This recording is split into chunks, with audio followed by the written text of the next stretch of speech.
bien de faire des débriefs critiques des films sortis en salle de cinéma, mais c'est aussi bon dans le salon. Les plateformes en ont le droit. Bonjour à vous tous, Fouad la Panthère.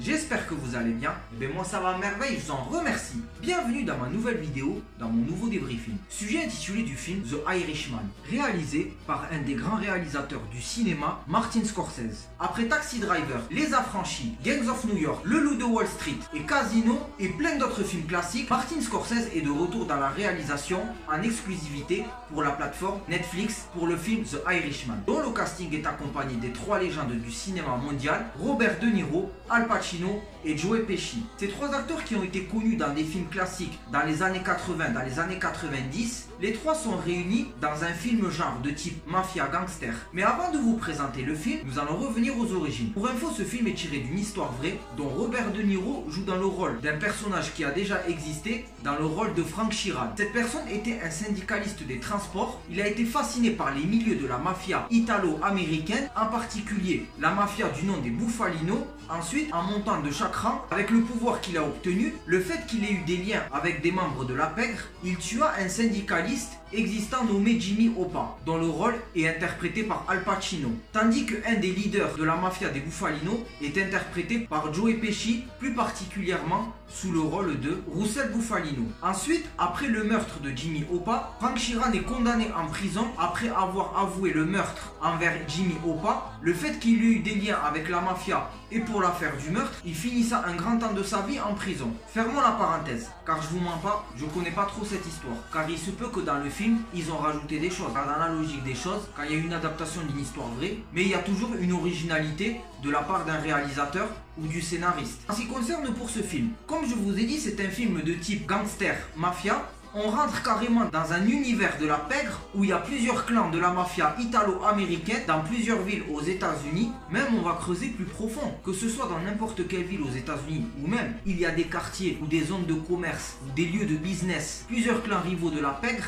en ont le contrôle. Maintenant, je vais vous dire mon avis. Eh bien franchement, ce film c'est du lourd. Pour une durée de 3h30, ce film c'est un grand chef-d'œuvre. Car le retour de Martin Scorsese pour la plateforme Netflix, que ce soit au niveau du casting, au jeu d'acteurs, plan de réalisation, le scénario, l'originalité de Martin Scorsese, ce film c'est vraiment du lourd. Car ça nous rappelle quand même des films classiques. Ça évoque toujours le milieu de la mafia, le milieu du business, de la corruption. Robert De Niro, Al Pacino et Joe Pesci interprètent bien ces personnages réels. C'est vrai qu'il y a beaucoup de dialogues, mais ça va, il y a pas mal d'action. Mais bon, après dans des films de genre mafia, les dialogues sont très importants. Car le fait que c'est vrai que Netflix ont tendance à foirer des films classiques, mais tandis que Martin Scorsese a assuré en faisant ce film en exclusivité pour cette plateforme. Car moi personnellement, ce film, je le valide. Car surtout, on voit bien surtout Al Pacino, la façon comment il se comporte. Parce que Al Pacino, c'est pas la première fois qu'il joue dans le rôle d'un mafioso. Vous l'avez aperçu dans Scarface, dans le rôle de Tony Montana. C'est pas un mafieux italien, c'est plutôt un cubain, mais je veux dire au niveau du jeu d'acteur. Par exemple dans Le Parrain, quand il a joué dans le rôle de Michael Corleone, on voit sa détermination, on voit comment il veut le pouvoir, on voit son fort caractère. Je vais pas vous en dire plus, car je vais pas vous spoiler. Tandis que Robert De Niro, on voit que c'est quelqu'un qui a faim, on voit que c'est quelqu'un qui est fasciné par la pègre, on voit qu'il est déterminé, qu'il est prêt à monter les échelons, qui veut viser le sommet. Parce qu'en plus, après Le Parrain 2 et le film classique Hit, dont Robert De Niro et Al Pacino ont collaboré ensemble dans ces deux films en tant qu'acteurs, et bien croyez-moi, on voit quand même de belles retrouvailles. Surtout en plus, ils nous font plonger à la fois dans les années 70, 80, 90, début des années 2000. Car on va juste revenir un peu en arrière dans les origines. Frank Sheeran est mort dans le début des années 2000. Car surtout, comme je vous ai dit, ils nous font découvrir les précédentes générations. Surtout, les rajeunissements numériques sont très bien faits. Qu'on dirait pas que c'est fait avec du montage. C'est bien fait quand ils l'ont fait sur Al Pacino, quand ils l'ont fait sur De Niro ou sur Joe Pesci. Mais il faut dire ce qui est, c'est du travail réussi et parfait. Et bien personnellement, je valide ce film.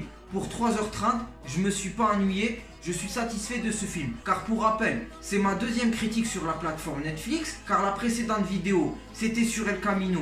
Donc je n'ai pas été très satisfait. Mais tandis que The Irishman, j'en ai été satisfait. C'est un grand chef-d'œuvre. Car quand même, réunir ces trois légendes du cinéma, malgré ils sont âgés, pour un film de ce genre, c'est totalement réussi. En tout cas, je vous conseille de regarder ce film. Car si vous aimez la saga Le Parrain, Les Affranchis, n'importe quel film de genre mafia italo-américaine, eh ben je vous conseille conseille de regarder ce film car c'est très original, il n'y a aucun plagiat là-dessus. C'était Fouad la Panthère. Si tu as aimé cette vidéo et si tu valides mon débrief, like un petit pouce bleu, partage cette vidéo et abonne-toi à ma chaîne. Arrivederci.